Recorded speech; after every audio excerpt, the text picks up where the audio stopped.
Meus amados, que a graça e a paz do nosso bondoso Deus possa inundar os corações de cada um de nós, de todos os que aqui estão e também dos nossos irmãos que estão espalhados aí por todo o Brasil, pelo mundo, que nos acompanham aqui através da internet. Meus amados, domingo passado, eu tinha prometido trazer este tema que está aqui na tela para os irmãos. A era do Espírito, né? A plenitude da vida. E nós iríamos trazer domingo passado, mas aí foi adiado para hoje, porque domingo passado iniciamos uma semana de oração e a semana de oração era Ele Virá. E então nós fizemos ali um tema relacionado à preparação espiritual para o retorno de Cristo. Mas hoje a gente vai dar continuidade à nossa proposta, né? Nós estudamos já sobre a lei, né? A lei de Deus, a lei escrita, a lei de Deus no âmbito espiritual.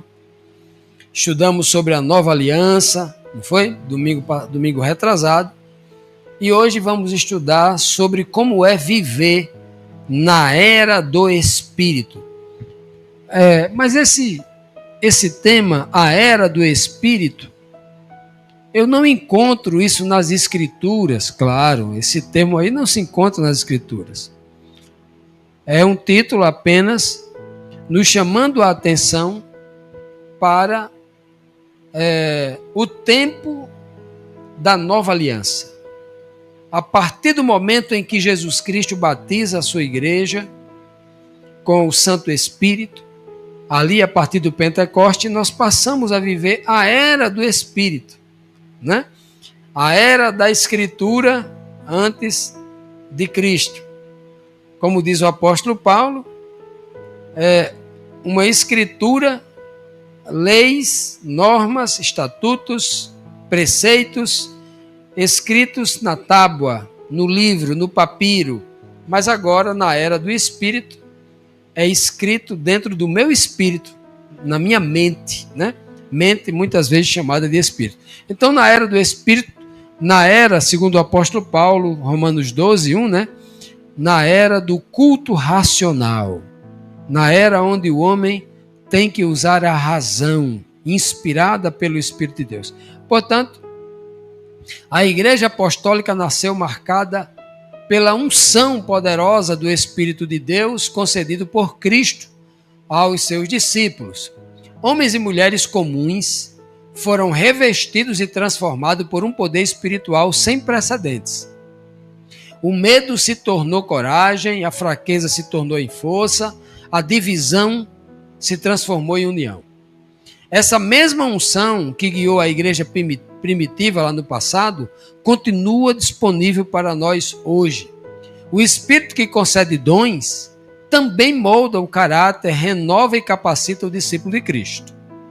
Quando a igreja se abre para a ação do Espírito, ela impacta o mundo.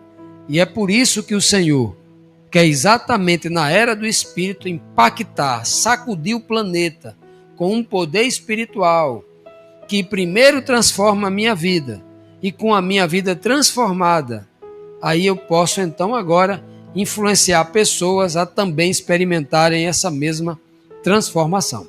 Vamos então para o nosso texto base de hoje. O texto base está aqui no livro de Atos, capítulo 2, versículo 32 e 33, falando exatamente quando começa essa era do Espírito, né?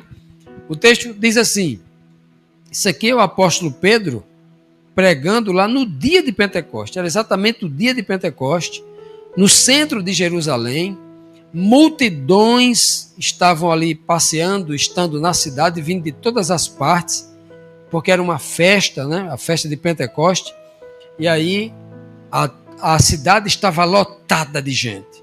E então Pedro está fazendo esse discurso aqui para milhares de pessoas. Ele diz assim, ó, Deus ressuscitou a este Jesus, do que todos nós somos testemunhas. Aqui ele está agora representando os apóstolos e os discípulos de Cristo. Ele está falando em nome dos apóstolos, em nome, todos nós quem? Primeiro havia ali 11 discípulos que estavam sendo batizados com o Espírito Santo e que estavam pregando ali com Pedro. Não, nós somos testemunhas, de sorte que, exaltado pela destra de Deus, quem foi exaltado pela destra de Deus? Este Jesus que Deus ressuscitou. E tendo recebido do Pai, Jesus, recebido do Pai a promessa do Espírito Santo, na vida dele, de Jesus, ao receber esse Espírito Santo, Jesus derramou isto que vós agora vedes e ouvis. Veja, meus amados, Pedro está dizendo que aquele Jesus que eles, os habitantes de Jerusalém, em especial a liderança dos religiosos, haviam matado. Eles haviam matado o Filho de Deus. Mas Deus ressuscitou a esse Jesus, e quando ele chegou, exaltado, à direita do Pai nos céus, Deus entrega para o Filho o Espírito Santo prometido. O Pai dá ao seu Filho uma unção espiritual também sem precedente. O Espírito da promessa, o Espírito prometido a Cristo se ele vencesse. Cristo recebe esse Espírito e derrama sobre os apóstolos. Pedro vai dizer assim, ó, por que Paulo diz Pedro diz derramou isto sobre nós? Porque Pedro já está se referindo aqui, nos versículos anteriores, que ali estava se cumprindo a chuva de Joel 2. Por isso que ele fala derramou. A chuva de Joel 2. Joel 2, 23 diz que Deus derramaria no tempo certo a chuva temporã e a chuva serôdia. A chuva temporã do início do plantio e a chuva serôdia da colheita no final. E no versículo 28 de Joel 2, 23 e 28, ele vai dizer: chegará dias em que eu derramarei o meu espírito sobre toda a carne. Vossos velhos sonharão sonho, vossos jovens terão visões, né? E os meus servos profetizarão. É o que está acontecendo aqui. Então Pedro está dizendo, derramou o Espírito, porque ele está dizendo, está se cumprindo a primeira parte da profecia de Joel 2,23, agora. E outro ponto, me permita aqui abrir um parêntese. Muitas pessoas dizem que o Espírito Santo é uma pessoa, não é? Muitos crentes, a maioria das igrejas evangélicas pregam que o Espírito Santo é uma pessoa. E muitos dos teólogos com quem eu já conversei no passado dizem que o Espírito Santo é uma pessoa porque nós encontramos nas Escrituras se referindo ao Espírito Santo como o termo ele. Ele só pode ser uma pessoa. Alguns argumentavam assim, um argumento sem sentido. Porque nós encontramos nas Escrituras, falando de uma pedra, dizer ela, foi lançado ela a pedra, e ela não é uma pessoa, é uma pedra, né? É algo, né? Alguém mentiu para você, aquela mentira causou um grande prejuízo. Eu posso dizer, ela matou alguém, a mentira, e a mentira não é uma pessoa, né? Isso é algo simples. E uma pessoa falou para mim assim, ó, nas Bíblias em inglês, as escrituras originais não foram escritas em inglês, foi no hebraico, no aramaico, e dizem que parte foi em grego, ok? Então as escrituras foram recebidas de Deus pelos apóstolos, pelos profetas, não foi nessa língua inglesa. Mas ele fala assim, olha, o Espírito é chamado de et em inglês, ele. Aí eu perguntava muito para as pessoas, você leu esse texto aqui? Este texto está chamando o Espírito Santo de isto. Isto não é pessoa, é objeto. E como é que você me explica isso aqui? Então veja que as pessoas que se apegam à letra morta, se apegam a um dicionário, desconsiderando o contexto, sempre vai passar esse tipo de vergonha, porque não tem resposta para os questionamentos simples como esse. Quem se apega à letra morta, passa esse tipo de vergonha, né? Então é o que Pedro está dizendo aqui. Isto que vocês estão vendo, ou seja, a ação do Espírito, esse Espírito neles, era o poder de Deus sendo manifestado, né? O próprio capítulo 1 aqui de Atos diz que Deus derramaria sobre ele o seu poder e não uma outra pessoa, né? Ao descer sobre vós o poder. Tal. Então vamos, meus amados, para os ganhos. Na era do Espírito, existem alguns ganhos. Alguns ganhos que não se tinha antes do batismo e do selamento com o Espírito Santo, porque Paulo diz que lá no Pentecoste aconteceu também o selamento. Começou um período maravilhoso, onde as pessoas eram batizadas com o Espírito Santo e já recebia de Deus a garantia da salvação. O penhor. O que é uma garantia? O que é um penhor? Eu digo assim, Edilson, faça a minha casa. Você é um pedreiro. E eu garanto a você que eu vou lhe dar uma casa de presente. Além de pagar o seu salário, eu vou lhe dar uma outra casa de presente. Aí Edilson falou, tá certo, eu sei que você paga meu salário, mas essa casa de presente eu quero garantia. Eu digo, tá certo. Tá aqui um cheque em branco da Caixa Econômica. Quando você acabar lá na Caixa, pague lá e a casa é sua. Eu já dei a garantia antecipada. Ele não tem a casa ainda, mas tem a garantia. Paulo diz que nós recebemos o penhor da salvação por causa desse batismo com o Espírito Santo. Nós não recebemos a salvação da vida eterna ainda, mas temos a garantia com o selamento.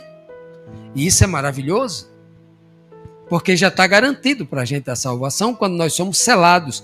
E acontece aqui. Por isso que Paulo, escrevendo lá em Efésios, capítulo 1, versículo 13, capítulo 4, versículo 30 de Efésios, ele diz que o Espírito Santo nos selou, fomos selados com o Espírito Santo e recebemos com esse selamento o penhor e a garantia. Maravilhoso, não é não? Maravilhoso. Então, quais são os ganhos que se tem vivendo na era do Espírito, nesta era em que nós vivemos, pós-ressurreição de Cristo, pós-Pentecoste? Primeira garantia, primeiro ganho. Atos 2:4 diz assim, ó, e todos foram cheios do Espírito Santo e começaram a falar noutras línguas, noutros idiomas, né? Conforme o Espírito, aquele Espírito que foi derramado sobre ele, lhes concedia que falasse. Conforme o Espírito, o dom que foi desenvolvido no coração, na mente de cada um, fazia com que eles fossem guiados por Deus nessa questão. Então veja que a coisa maravilhosa aqui é que ele fala quantas pessoas ali foram tocadas pelo Espírito. Todos. A manifestação do dom de língua verdadeiro é que quem está no ambiente, todos sabem o que está acontecendo ali. Todos. O verdadeiro dom de línguas do Pentecoste, todo mundo, tanto aquele que está falando, quanto aquele que está ouvindo, sabe a mensagem perfeitamente. Todo mundo entende tudo. O texto vai dizer, mais embaixo, que as pessoas, cada um ouvia na sua língua materna, na sua língua nativa. Eles ouviam e entendiam tudo. É diferente das igrejas de hoje. Os pastores começam a falar alguma bobagem lá no púlpito, que ninguém ele entende, ninguém que está ouvindo entende, quem está assistindo o vídeo não entende, ninguém entende. E alguns ainda dizem assim, quando você estiver falando na igreja, que haja um intérprete. Paulo não está falando de dom de línguas no capítulo, em 1 Coríntios 14, não, meus amados, presta atenção. Paulo está falando de organização da igreja. Capítulo 14 está falando do dom de línguas. Não. Porque o dom de línguas, quem está ouvindo, entende. Todos. E todos foram cheios do Espírito Santo e começaram a falar noutra língua, conforme o Espírito concedia que falava. Na continuidade do verso vai dizer, e cada um ouvia na sua própria língua materna. Pedro falando a sua língua, que ele entendia na sua língua materna, como se Pedro estivesse falando do seu aramaico, lá da Galileia. O grego estava entendendo no grego, o romano estava entendendo na língua latim, e aí o árabe estava entendendo na língua árabe, todos entendendo na sua língua materna. Muito diferente do que se vê por aí hoje, não é? Ainda o chamam de igreja pentecostais. Igreja pentecostal tem que estar baseada aqui nesse capítulo 2 de Atos. Só tem um Pentecoste na Bíblia, não tem outro. Só tem um dom de línguas na Bíblia, Pentecoste capítulo 2. Não tem outro. Capítulo 14, Paulo está falando de pregar na igreja em outros idiomas. Não está falando do dom de língua, não. Capítulo 14, não. Capítulo 14 está falando da organização da igreja. Quando um fala, os outros se calam. Quando um fale na outra língua que ele não conhece, que tem um intérprete. Pedro, tem intérprete aqui? Tem algum intérprete aqui? Entenderam a diferença? Primeiro ponto. Na era do Espírito, todos entendem a mensagem de Deus, porque o Espírito de Deus, quando capacita o homem, ele recebe esse dom para entender. Esse é o primeiro ponto. Então, na era do Espírito, o homem recebe uma capacitação espiritual sobrenatural. Ele não precisa entrar numa escola de línguas e falar 200 mil línguas para comunicar-se com o mundo. Na era do Espírito, quando Deus quer para realizar a sua obra, o homem ignorante que fala muito mal a sua língua, ele pode se comunicar perfeitamente com qualquer língua. Para nós, uma língua muito estranha, difícil de falar, por exemplo, seria o chinês, o mandarim. Mas se Deus quiser, eu falo a hora que eu quiser o mandarim para evangelizar alguém, que é o que acontece aqui no Pentecoste, o verdadeiro Pentecoste. O que tem por aí é falsidade. O verdadeiro Pentecoste tem que estar nesse molde aqui do capítulo 2. O resto é falsidade. Segundo ponto.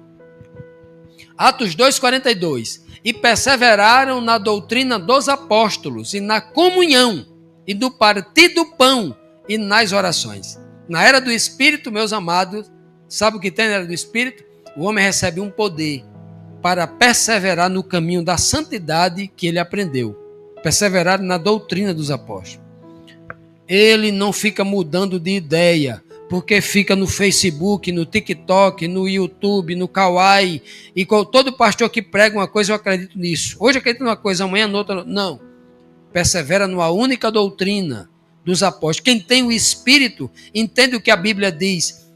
E não vos movais ou demovais facilmente da vossa maneira de crer.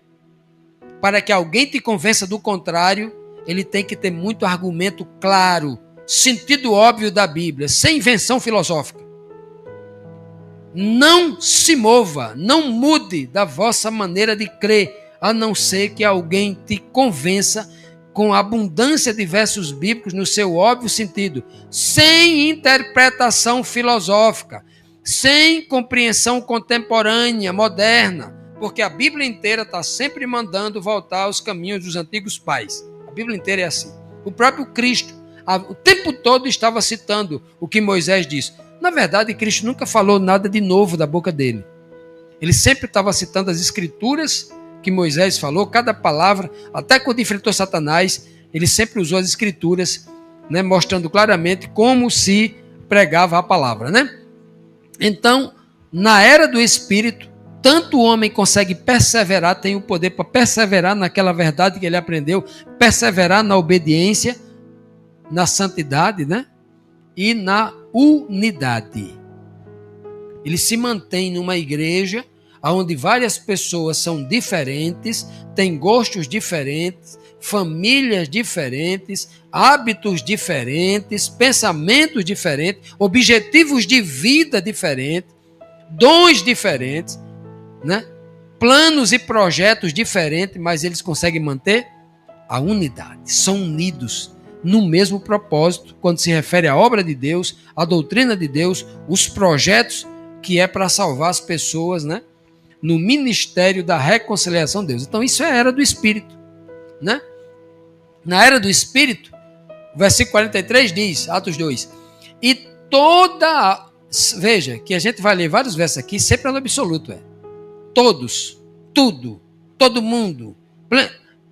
Aqui não é, no poder do Espírito não tem parcialidade, não. Na era do Espírito não tem dúvida, meio termo. Ou é sim, ou é não. Ou é total, cheio, transbordante, ou é vazio. Por isso que nós vamos ver a abundância de versos. E muita gente fala assim, mas esse livro de Atos foi escrito por um homem que era muito culto. Não foi por Pedro, não foi por João, nem por Tiago. Foi por Lucas, alguém que era muito culto. e alguém muito culto usando o superlativo o tempo todo? Pois é, não é comum. Eu, que sou ignorante, você que não tem muito conhecimento, você que eu digo não são vocês, é você aqui, quem se enquadrar nesse ponto. Você que não tem uma cultura da língua portuguesa muito profunda, vai estar sempre no superlativo. Tudo, todo, o mundo todo. Geralmente, os sábios não usam o superlativo. Os eruditos não usam.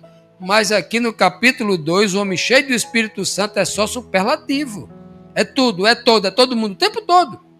Em toda a alma, não era em algumas, havia temor. Depois do Pentecostes, depois do batismo, depois da unção do Espírito nas pessoas, em toda a alma havia temor. E o que é temor? Tudo que o crente deve buscar na vida dele. Temor é o princípio da sabedoria, temor é a vitória, temor é obedecer a Deus, temor é atingir o nível de Cristo em obediência, temor é isso. Temer a Deus significa você respeitá-lo de tal forma que você não tem coragem de pecar contra ele. Em toda a alma havia temor e muitas maravilhas por causa do temor, olha as consequências. E muitas maravilhas e sinais se faziam pelos apóstolos no meio desta igreja que tinha temor. Temor aqui não é medo não, aqui é a coragem, né? O povo vivia numa liberdade absurda, eles tinham a liberdade de até pecar, fazer o que quisesse.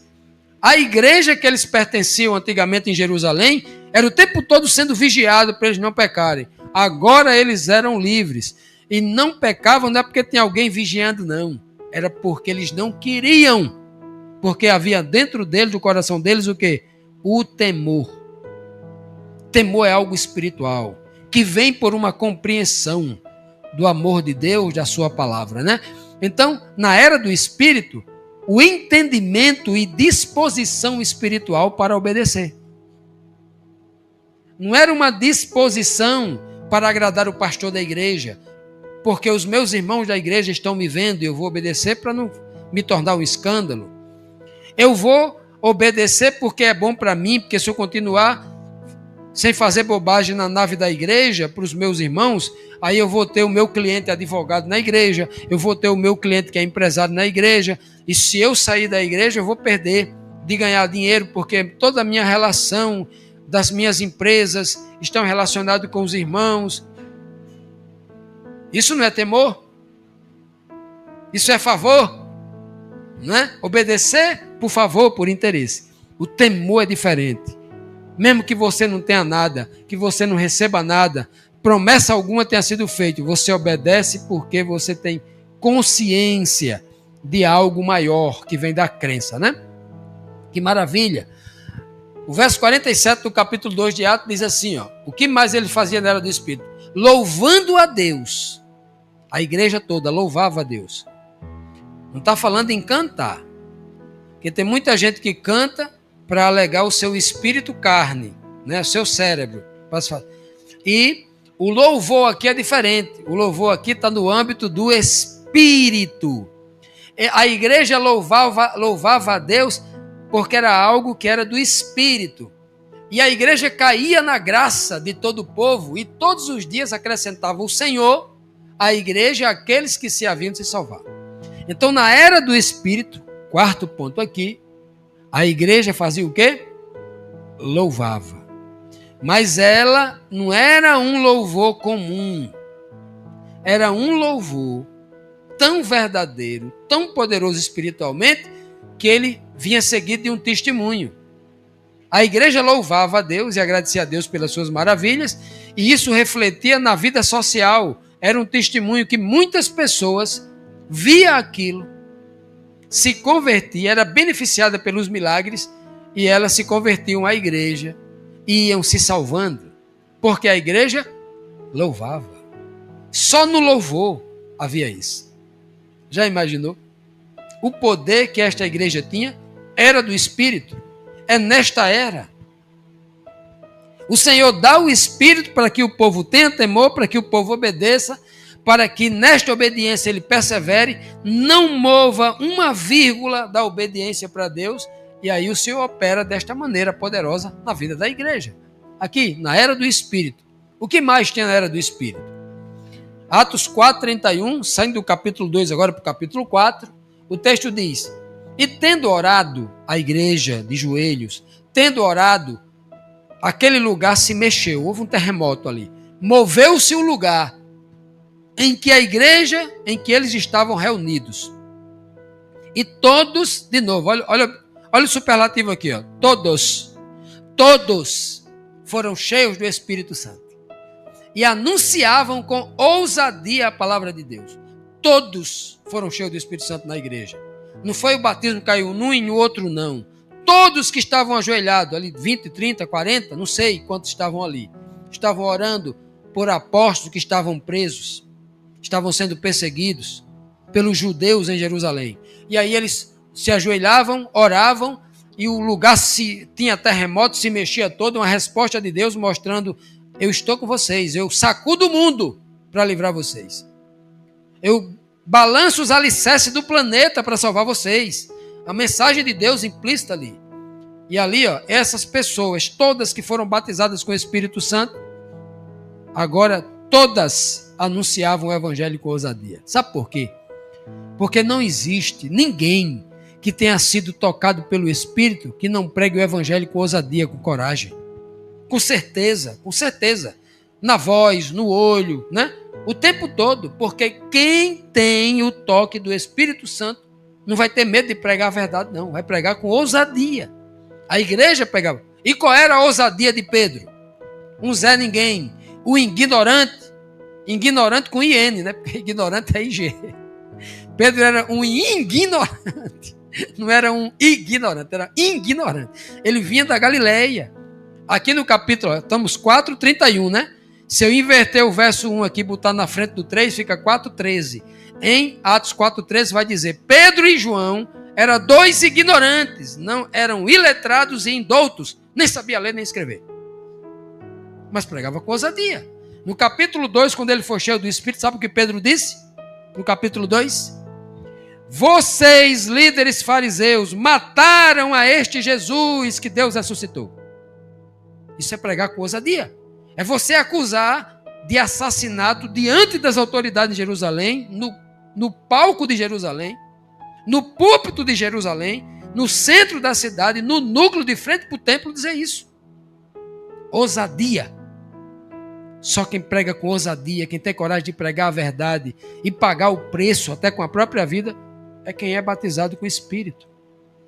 Na era do Espírito tem essa força, esse poder. Quem é ousado não tem medo. O Espírito lhe dá a coragem. E se você não tem medo, significa, sabe o quê? Que muitos outros problemas modernos foi eliminado da sua mente. Muitas doenças modernas têm perturbado as emoções das pessoas. Mas quem é ousado, tudo isso foi tirado da cabeça dele. Porque a coragem trouxe algo muito superior. E só quem pode fazer isso é o Espírito de Cristo na mente do homem.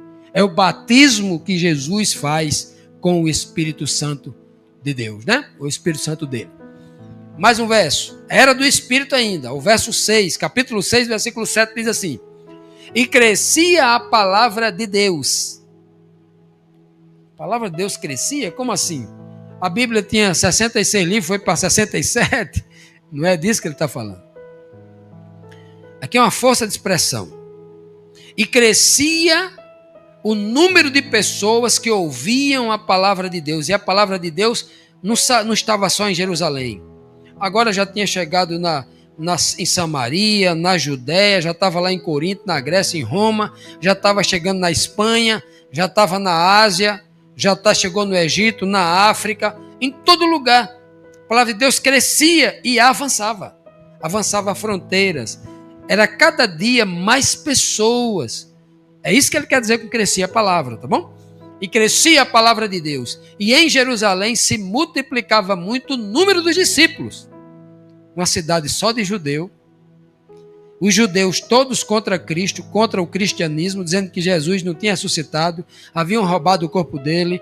Os sacerdotes pagando aos soldados, pagando as pessoas para mentirem, dizer que era uma mentira que Jesus não tinha ressuscitado, como diz o texto bíblico. Né? E agora os próprios judeus, que não tinham como esconder esta verdade absoluta, diante de tantos sinais e prodígios, os judeus estavam se convertendo. Quem sabe muitos que estavam sendo usados pelos sacerdotes para dizer que era mentira, que Jesus não havia ressuscitado. Muitos que falaram isso agora estavam acreditando e seguindo Cristo. E aumentava muito. Sabe por quê que eu digo isso? Por causa disso aqui, ó. E grande parte dos sacerdotes obedecia à fé de Cristo. Os sacerdotes se convertendo. Nos dias de Cristo, Jesus pregando, os sacerdotes não se converteram. Mas na boca dos apóstolos, que são muito inferiores a Cristo, os sacerdotes começaram a se converter. Porque Deus opera assim, viu, Abraão? Deus opera assim.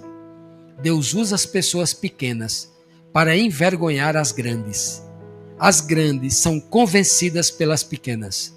E não é de hoje que eu vejo pessoas analfabetas ou semi-analfabetas pregarem e convencerem doutores. Conheço alguns casos de pessoas que hoje se tornaram cristãs, pessoas cultas, professores universitários, muito cultas, que foram convencidos por alguém que mal sabia ler as Escrituras. Mas nele havia o poder do Espírito. Muitos, né? Então, um crescimento exponencial do Evangelho, ou do poder do Evangelho, né? Um crescimento exponencial. Era algo como uma bola de neve, que ia crescendo, ia crescendo, ia crescendo, né? Já viu uma bola de neve quando desce do topo da montanha? Ela vai descendo e aumentando, porque ela vai acumulando, né? E aquilo vira algo realmente estrondoso. É um crescimento exponencial. Quanto mais se matava cristão, mais se convertia cristão. Isso foi tão sério que o maior império do mundo que já houve até hoje, o império mais longevo, que foi o Império Romano, mais de 500 anos, 178 anos antes de Cristo ele surgiu, e ele vai até 476 depois de Cristo. O império mais longevo não aguentou, se rendeu ao cristianismo. Porque não conseguia matar. Quanto mais matava cristão, mais aparecia cristão. Dentro de Roma tinha mais cristão do que romano. E a igreja teve que se tornar cristã. Embora fizesse ali suas adaptações pagãs, né, que foi um problema grave. Mas mostrando, Deus mostrou que o homem que dá lugar ao seu espírito, o homem que recebe o batismo com o Espírito e se deixa guiar por este Espírito, ele é uma arma poderosa nas mãos de Deus. E ele pode revolucionar o mundo. Deus não precisa de 2 homens para sacudir esse planeta. Só precisa de um. De um só. Porque lá no Egito foi só um, chamado José. Ele sacudiu a terra toda. É o que Deus quer. Que nós nos dispomos a isso. Amados, ainda continuando na era do Espírito, veja só a quantidade de vantagens e ganhos que o homem tem vivendo na era do Espírito. 9:31 diz: assim, pois, as igrejas em toda a Judeia, centro de Jerusalém. Jerusalém era a capital da Judeia, cidade, distrito dos judeus, região dos judeus, Judeia dos judeus. As igrejas cristãs em toda a Judeia, da Galileia, onde Jesus cresceu, em Samaria, que estava no meio entre a Galileia e a Judeia, tinham paz. Que coisa, né? Vocês já tinham lido isso na Bíblia? Todas as igrejas cristãs tinham paz. Jerusalém, Galileia, Samaria. E eram edificadas. Edificada quer dizer o quê? Crescer. Edificar quer dizer colocar um tijolo em cima do outro para crescer a parede. Eram edificadas. E andando no temor do Senhor e na consolação do Espírito Santo, se o quê? Multiplicavam. Eu pergunto para vocês. Na era do Espírito, as pessoas têm paz, temor, pela consolação que o Espírito traz ao coração deles. Aí eu pergunto, quando o texto diz que eles tinham paz, significa dizer aqui no capítulo 9, que em algum tempo, Roma, os judeus e os outros governadores do mundo deixaram de perseguir os cristãos? Os cristãos tiveram paz no sentido de que eles não eram mais presos, não eram perseguidos, podiam pregar? Não é esse tipo de paz que a Bíblia está falando. Eles tinham a paz interior, continuavam sendo perseguidos, sendo mortos, sendo martirizados, sendo ridicularizados, sendo boicotados dos empregos, das negociações, porque onde tinha um cristão, eles eram perseguidos. De todas as formas, de todos os âmbitos. Eles tinham paz porque eles tinham um consolo espiritual dentro do coração deles. E isso era a força que eles precisavam para lutar contra tudo e contra todos e vencerem. Essa é a paz que o texto está falando. Uma paz de espírito. Vocês contaram aqui? Quantas? Foram 9 vantagens, 9 ganhos. 9 ganhos. Foram 9 versos que eu li para vocês aqui. A era do Espírito traz 9 ganhos. 9.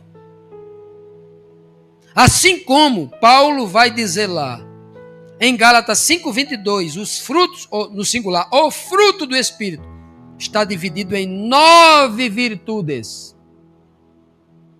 Assim como os dons também são 9, catalogado pelo apóstolo Paulo.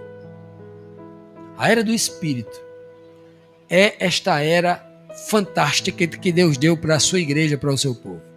É uma era de poder. Este poder está disponibilizado para todos nós hoje.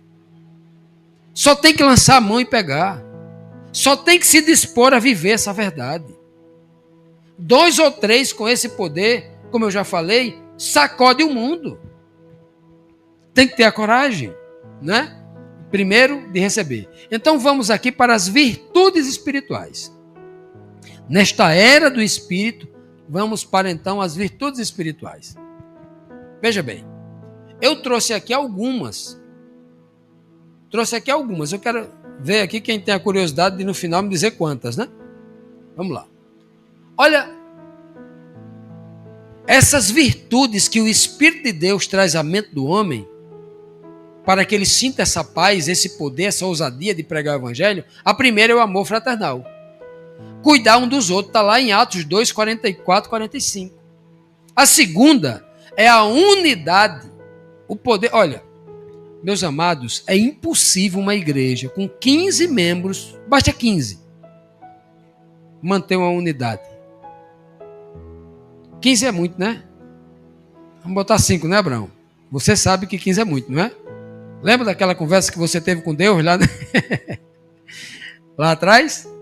Senhor, se tiver 50 lá em Gomorra, tu vai meter fogo? Não, Abraão, não vou queimar se tiver 50. Abraão falou assim, eu criei coragem agora. Mas se não tiver 50, mas se tiver só 40? Abraão, por amor aos 40, eu não destruirei. Senhor, me perdoe, mas eu estou criando coragem mais ainda. E se tiver só 30? Abraão começou com essa conversinha mole. Se tiver só 20?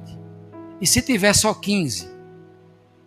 Rapaz, Abraão, até hoje, se eu encontrasse Abraão, eu ia dar um... Não é você não, é o outro. Se eu encontrasse, eu digo, Abraão, por que você não continuou, Abraão? Eu queria, Abraão, que você tivesse ido até o final. Se tiver só um, eu queria que ele perguntasse, mas ele não perguntou, porque está implícito. O Senhor diria, se tivesse só um, eu não destruirei por amor desse um. Eu tenho certeza absoluta, só um. Infelizmente, lá não tinha nenhum. Nem Ló. Não tinha nenhum. Porque se Ló fosse um homem justo, um homem bom, ele não teria feito aquilo que fez com Abraão. Ao escolher os campos verdes, cheios de água, e mandar o tio para o deserto, para morrer de fome no sol quente, sem ter água. Com os rebanhos que eram muito maior do que o dele. Aquilo não era justo, não. Pode ter se tornado depois, mas ali não era. Né? É isso aqui, ó, unidade. Se não há unidade em 5 pessoas, num lar com 5 pessoas numa unidade, imagine uma unidade, meus amados, de milhares de pessoas em Jerusalém, Samaria e na Galileia. Sabe por quê? Poder do Espírito. Aonde tem unidade, é um claro testemunho para o mundo que o Espírito de Deus está nas pessoas. Aonde não tem unidade, aonde tem confusão, briga, divisão, tal, é uma clara evidência de que o Espírito não está ali. Unidade. da era do Espírito. É uma virtude. A alegria espiritual. Louvar a Deus, o desejo de querer louvar, de cantar, de querer participar. E no meio da dificuldade, das perseguições, vamos cantar, vamos louvar. Indício de que a virtude do Espírito está no coração da pessoa. Quarto ponto, quarta virtude, ousadia. Pregar a palavra de Deus sem medo, mesmo diante de autoridades que podem lhe ameaçar, porque você está pregando aquilo. Tudo isso aqui estão os versos. Ó. Eu estou deixando aqui, eu não coloquei todos os versos, porque senão eu tinha saído aqui de meia-noite se eu fosse ler cada verso. Aí eu citei essa parte aqui assim, tá bom? Mas leiam em casa. Atos 4:31. Quinta virtude é a generosidade. A igreja de Atos, elas vendiam tudo o que tinham e davam para a obra do Evangelho. Qual era a obra do Evangelho? É para fazer livro, folheto, que também é obra, claro. Não. Era para ajudar o irmão que estava passando fome, o que não tinha uma roupa para vestir, o que não tinha onde morar. E era essa a generosidade, a verdadeiro poder do Espírito na vida das pessoas. Está aqui, ó. Como é que o Espírito vai atuar na vida de alguém que isso aqui é meu e é só meu? Não é nosso. Se não tem unidade, não tem generosidade. É só meu, isso aqui é só meu. Já imaginaram? Só a virtude do Espírito nos torna generosos. 6. Santidade. A santidade também é uma virtude do Espírito. O homem não consegue ser santo ou santificar-se com sua própria força. A igreja buscava viver em temor, né? O temor do Senhor, aquele temor de pureza de coração, né? O temor não é a aparência exterior, mas dentro do coração. Está lá em Atos 5:11. Perseverança, poder para perseverar, força para perseverar, está lá em Atos 6, né? 8-10. Principalmente perseverar quando o cenário é desfavorável, quando eu estou passando por um deserto, quando eu estou passando por dificuldade, quando as coisas estão contra mim, mas eu não abandono a fé. Esperança viva é a oitava virtude. Então aquele povo mantinha uma confiança nas promessas de Cristo, o nome disso é esperança, está lá em Atos 7, né? Aqui a cena, claro, de Estevão, né? Estevão sendo apedrejado. A humildade, que é a nona, né? A nona virtude é a humildade, né? Eles reconheciam que o poder vinha do Espírito de Deus, não deles mesmos. O poder que estava neles, Paulo não disse, eu sou o apóstolo, me respeito, eu sou o Paulo não diz isso. Eu não sou ninguém, eu sou o principal dos pecadores. Cristo é quem vive em mim, dê glória a Cristo. O tempo todo Paulo está dizendo isso. 10ª virtude, compaixão. Cuidavam dos necessitados, das viúvas, né, dos órfãos, organizando assim uma equipe de diáconos, que era uma equipe de pessoas que estavam ali para servir a comunidade.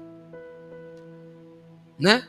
Há um tempo eu falava para a igreja assim, mas eu falava até de forma errada. Eu dizia assim, meus amados, eu não admito que na minha igreja, quando eu digo minha igreja, é a igreja que eu participo, não que eu seja dono da igreja. Eu não admito que na minha igreja tem um irmão passando fome e a gente não saiba. Isso é uma vergonha, isso é um mau testemunho para o mundo. Na minha igreja, alguém está precisando de 50, 80 reais para fazer um exame, está sofrendo, a doença aumentando, porque é inadmissível isso. Porque isso é melhor fechar a igreja. E você deixar de ser crente, um negócio desse acontecer. Porque é uma vergonha para o mundo. É um mau testemunho. É um verdadeiro atestado de incapacidade. Compaixão. O Espírito faz isso.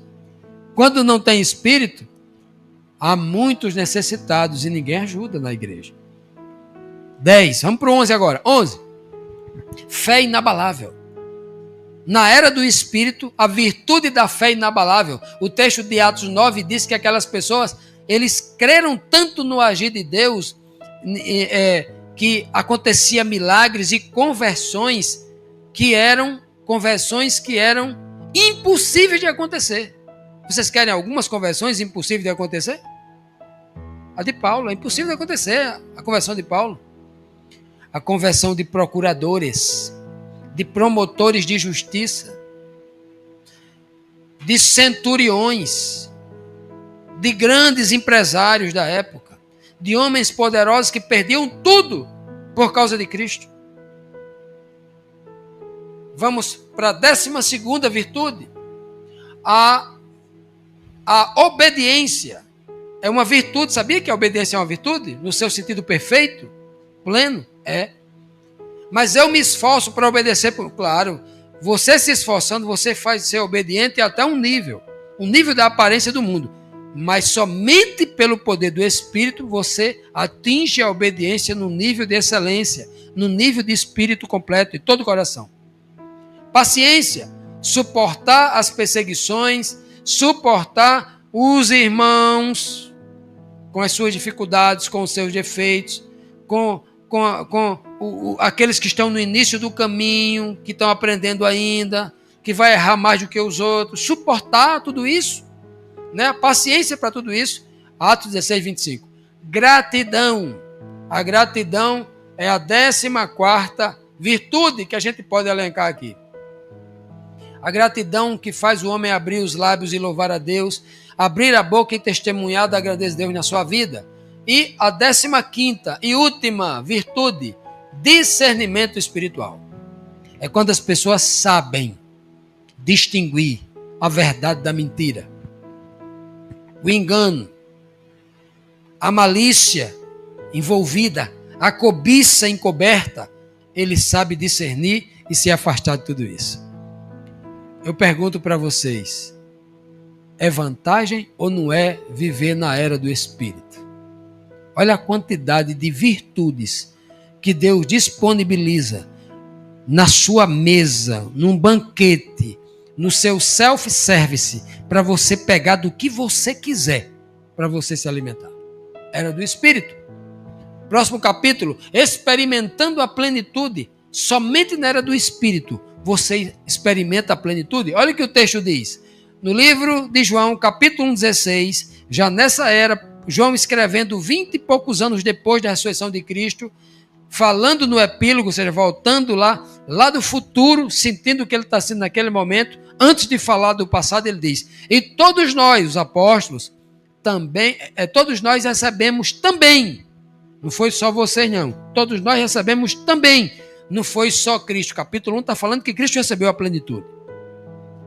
Mas aí João diz, e nós também, não foi só Cristo não, e nós também, todos nós apóstolos sabemos também da sua plenitude, da plenitude que Deus deu a Cristo lá no Jordão, os apóstolos também receberam da plenitude. E continuaram recebendo como? Graça sobre graça. E eles foram crescendo nesta graça. Assim como Cristo também cresceu. Lucas 2, 40 e 52. E Jesus crescia em estatura, sabedoria e em graça. Do mesmo jeito que aconteceu com Cristo, os apóstolos foram cheios da plenitude. O que mais? Olha o que diz Paulo. Romanos 15, 29, Paulo diz, bem sei, ou seja, Paulo está dizendo, eu sei muito bem, eu tenho certeza do que eu estou dizendo, é o que ele está dizendo aqui. Ó. Bem sei que quando eu fui ter com vocês, ter convosco, chegarei com a plenitude da bênção do Evangelho de Cristo. Paulo tinha a certeza que quando ele chegasse lá na igreja, lá em Roma, ele chegaria pleno, com a bênção máxima para levar para aquela igreja. Ele sabia disso, porque o Espírito que o havia batizado e selado lhe passava essa esperança e nessa fala aqui uma certeza. Né? O que mais Paulo diz? No livro de Efésios 3,19 Paulo diz, para todos os crentes que devem buscar isso, ele fala, e conhecer o amor de Cristo, que excede o quê? Excede quer dizer o quê? É maior, é mais abrangente, é muito superior, que excede a todo entendimento, para que sejais cheios de toda a plenitude de Deus. Então, olha só, meus amados, quando nós conhecemos o amor de Cristo, que está no Evangelho, escrito teoricamente e vivido, que aí vem o pleno conhecimento, só quando a gente começa a viver aquilo que a gente aprendeu de forma teórica, e conhecer o amor de Cristo, quando a gente conhece o amor de Cristo, que está acima de todo entendimento, a gente só vai ter um entendimento profundo das coisas quando a gente começar a amar como Cristo, quando a gente começar a ter compaixão, ajudar o irmão como Cristo. A obedecer a Deus com uma convicção espiritual como Cristo fazia. Aí sim, aí a gente vai ser cheio de toda a plenitude de Deus. Sabe o que Deus quer fazer conosco? Nos tornar plenos. Deus não gosta que a gente seja 5%, 10%, 15%. Ele gosta que a gente seja 100% e querendo pular para 101%, porque tudo que Ele dá é de forma transbordante. Até que todos, diz Paulo em Efésios 4,13, até que todos, de novo, Paulo, um erudito, todos, olha o superlativo de novo, até que todos cheguemos à unidade da fé.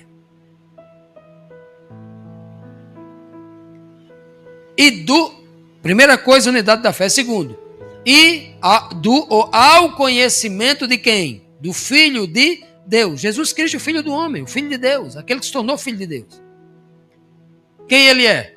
Homem perfeito. O Filho de Deus que é homem perfeito.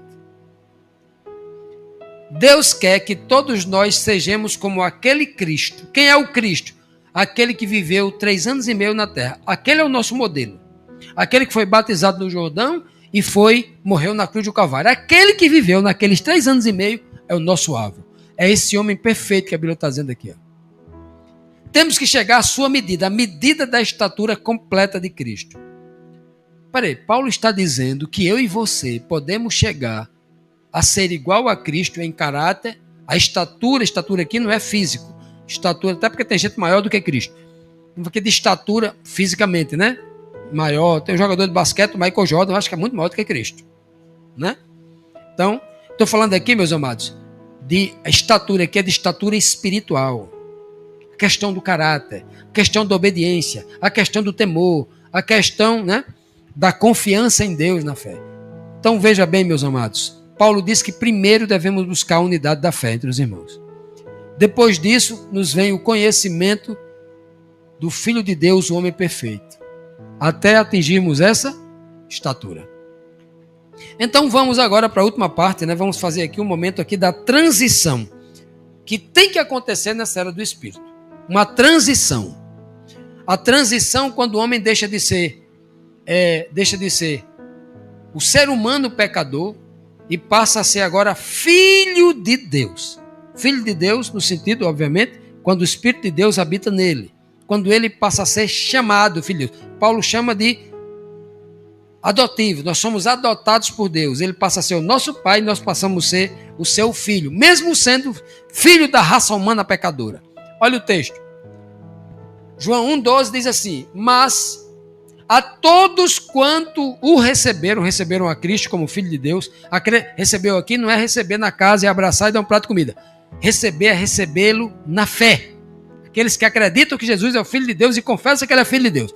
A todos quanto receberam, Deus deu-lhes o poder também de serem feitos o quê? Filho de Deus. Todo ser humano que acredita que Jesus é o Filho de Deus e o recebe no fundo do coração com fé e certeza que ele é o Filho de Deus, também é feito Filho de Deus. Aos que creem no seu nome. O que mais? Olha o que diz Romanos 8,14. Porque todos os que são guiados pelo Espírito de Deus, esses são o quê? Filhos de Deus. Alguém que não é guiado pelo Espírito de Deus é filho de Deus? Não.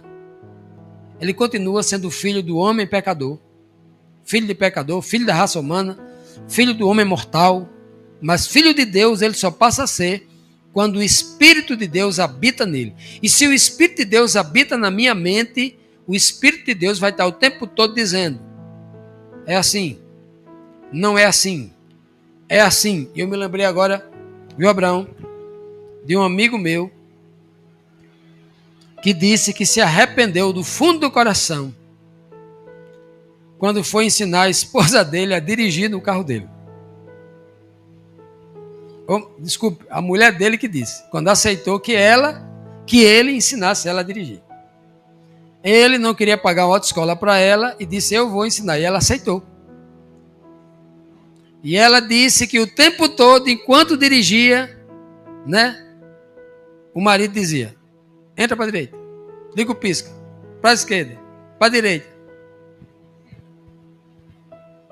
Ela achava ruim por causa disso. Porque ela não tinha de pensar antes, sozinha, né? E não aprendia, não tinha iniciativa. Ela achou ruim. Mas Abraão, eu acharia muito bom. Porque é assim que é o Espírito na minha mente. Tudo que eu vou fazer, ele vai dizer: por aí não, é por aqui. Isso é perigoso, não faça isso. Cuidado com esse convite, cuidado com essa proposta. Isso está muito sedutor. Esmola demais, cego desconfia. Cuidado, olha a palavra da sabedoria. É o Espírito de Deus e ele precisa falar todo o tempo conosco. Porque nós estamos num mundo de escuridão. E a cada passo que a gente dá, é um perigo de vida que a gente corre. E o Espírito de Deus tem que estar falando conosco o tempo todo. E que bênção seria que ele fosse o nosso instrutor, condutor. Nos guiando. Entre para a direita, entre para a esquerda, vá reto agora, faça assim. Seria uma bênção. O próprio Espírito testifica, o Espírito de Deus. O próprio Espírito de Deus testifica com o nosso Espírito. Ou seja, é Espírito com Espírito conversando, não é carne com carne. Carne com carne é eu e você. Espírito com Espírito é não precisa nem falar, é no silêncio. Na assimilação espiritual. Testifica o nosso Espírito. E aí nós sabemos que somos o quê? Quem é que vai saber se você é filho de Deus ou não? Você mesmo.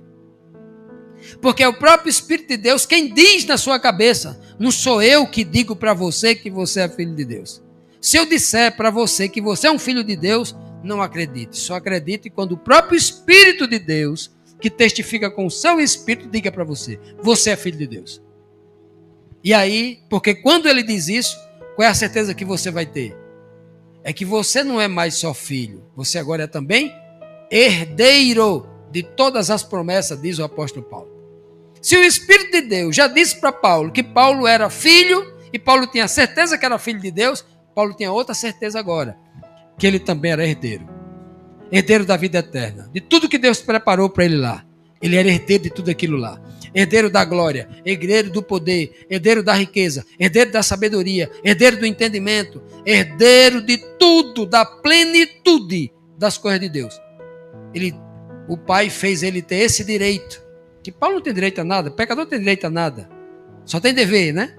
Mas Deus faz isso a partir de tornarmos, né, filhos.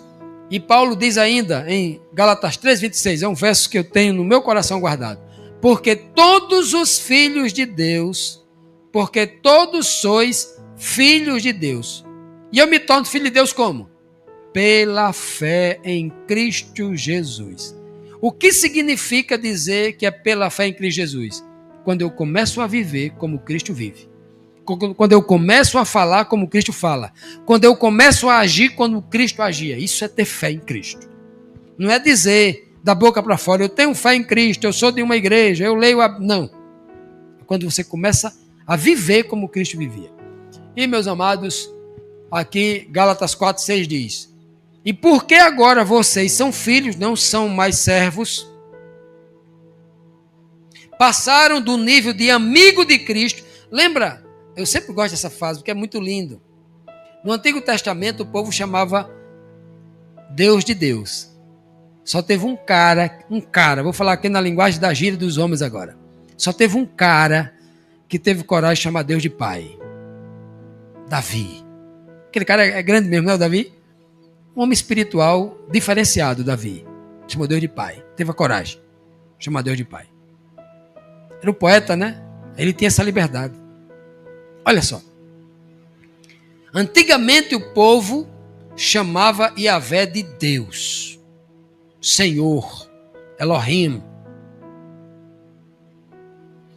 Tem uma distância. Você tratar alguém. É alguém que está curvado, servindo, porque é funcionário, é escravo, ele depende de receber um salário, ele depende, né, de trabalhar na sua vinha para receber um salário. Aí Cristo veio, reuniu os apóstolos Eu sou filho de Deus, sou o herdeiro dele, ele me enviou aqui. E porque vocês me servem, o meu amor por vocês é tão grande que eu pedi ao meu Pai que agora recebam vocês no reino dele como irmãos, como amigos. Vocês já não são mais meus servos, disse Cristo. Antes dele morrer, ele falou assim, ó, vocês agora são meus amigos. Sabe por quê? Porque eu sou senhor de vocês, mas um senhor não conta os seus segredos, os seus planos para um funcionário ralé, para um servo, um escravo. Eu conto tudo para vocês. Vocês agora são meus amigos. Antes eles eram servos. Antes de Cristo morrer, eles eram amigos. Mas quando Cristo ressuscitou, disse Maria Madalena, vai agora para os meus irmãos. Eles já não são mais meus amigos. Agora eu estou adotando como irmão.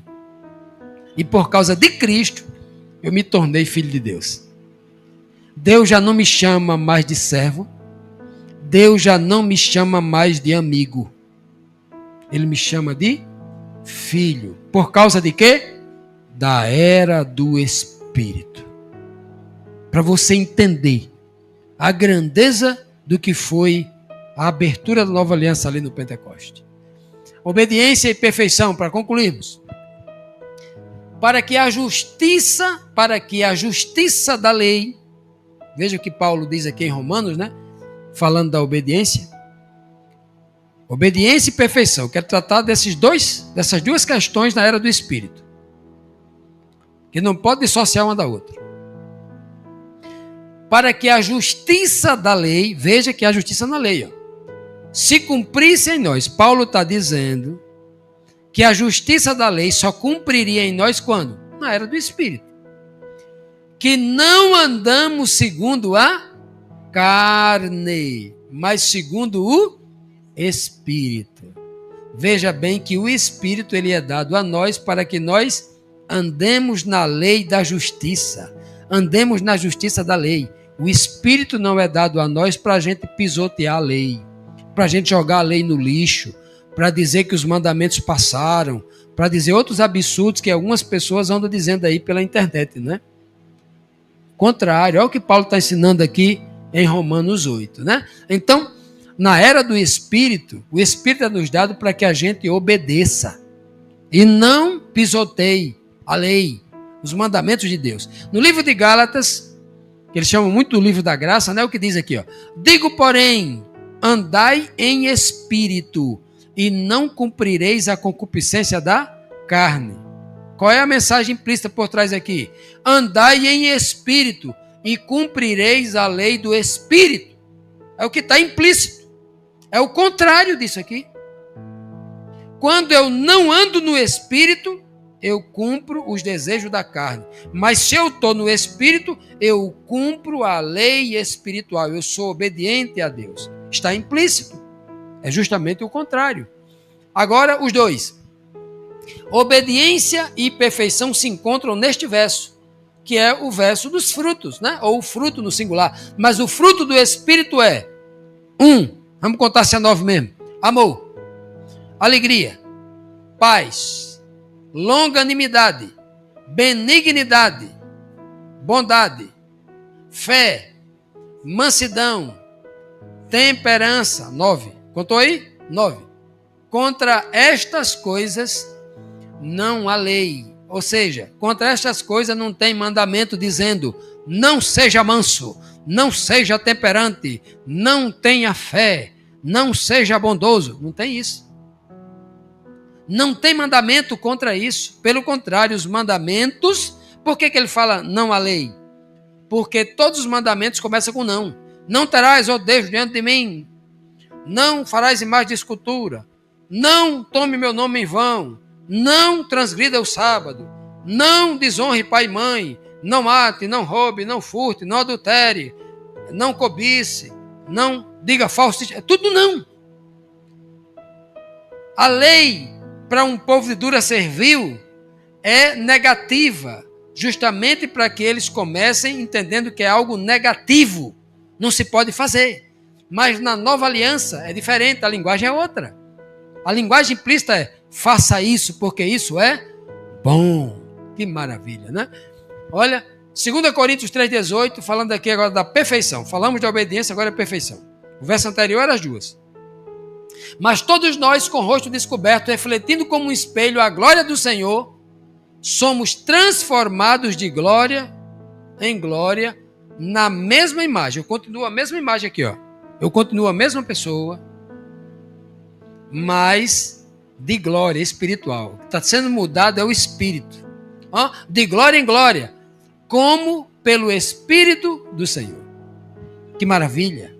Aqui é como nós atingimos a perfeição. É um processo que acontece de glória em glória. E para concluirmos o último verso aqui do nosso estudo, Colossenses 1, 28 e 29, falando da perfeição, né? Obediência e perfeição. A quem anunciamos, admoestando a todo homem e ensinando a todo homem em toda sabedoria, para que apresentemos todo o homem perfeito em Cristo Jesus. Paulo vai jogar 1 milhão de estudo desses apologetas modernos, dizendo que ninguém pode ser perfeito, que ninguém pode ser perfeito em obediência hoje na terra, que ninguém guarda mandamento, que ninguém obedece a Deus. Paulo acreditava, Jesus acreditava, João acreditava, Pedro acreditava que o homem pode atingir a perfeição em Cristo Jesus. Que nós acreditemos nisso. Na era do Espírito, tudo é possível no poder de Deus. Amados, viver no Espírito é mais do que uma experiência momentânea. É uma vida transformada. O batismo com o Espírito de Deus concedeu à igreja primitiva dons poderosos, virtudes que moldaram o caráter, obediência que os guiou em santidade e uma vida de perfeição em Cristo.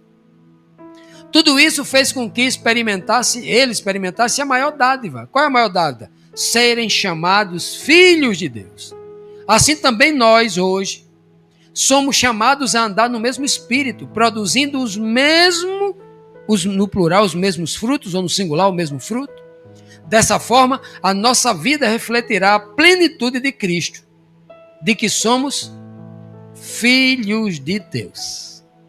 Que o Senhor nos abençoe, que o Senhor nos guarde, que o Senhor nos guie no poder do seu Santo Espírito, que nós também experimentemos o batismo, a unção do Santo Espírito de Deus, para que a glória de Deus seja manifestada na nossa face, como foi manifestada na face de Cristo.